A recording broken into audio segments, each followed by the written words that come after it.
તાલોદ ખાતે રાજસ્થાનના કોંગ્રેસના પૂર્વ નાયબ મુખ્યમંત્રી સચિન પાયલટે અમદાવાદથી રાજસ્થાન તરફ પોતાના પ્રવાસ દરમિયાન જાલોદ ખાતે કોંગ્રેસના કાર્યકર્તાઓની શુભેચ્છા મુલાકાત લીધી હતી। સાથે જ જણાવ્યું હતું કે આ વિસ્તારમાં કોંગ્રેસ વર્ષોથી મજબૂત હતી અને ફરીથી આ વિસ્તારમાં આવનાર ચૂંટણીમાં કોંગ્રેસ લાવવાના પ્રયાસો સહિત જરૂરી માર્ગદર્શન કાર્યકર્તાઓ તેમજ હોદ્દેદારશ્રીઓને પૂર્ણ પાડ્યું હતું।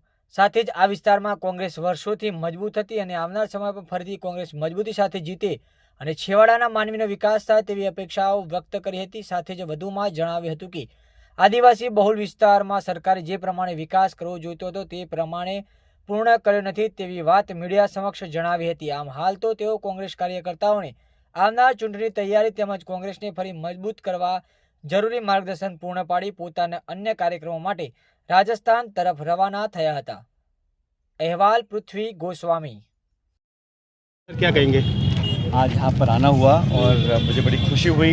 हमारे सभी जो कांग्रेस परिवार के सदस्य हैं, कार्यकर्ता हैं, नेता हैं, उनसे मुलाकात हुई और ये पूरा इलाका हमेशा से समर्थन दिया है कांग्रेस पार्टी को। आज मेरा दौरा कुशलगढ़ का है, राजस्थान का, और अहमदाबाद से यहाँ पे होता हुआ मैं आया हूँ। सब लोगों से मुलाकात की है और मैं देख रहा हूँ कि ग्रामीण क्षेत्र में जिस प्रकार से विकास होना चाहिए था, जो किसानों का, नौजवानों का यहाँ पे उम्मीदें थी, वो पूरी नहीं हुई हैं। और आज हमारे कार्यकर्ताओं में जोश है। अगला मौका जब मिलेगा यहाँ पर कांग्रेस पार्टी को बहुत ताकत देकर जनता आगे बढ़ाएगी, मुझे ऐसा पूरा विश्वास है।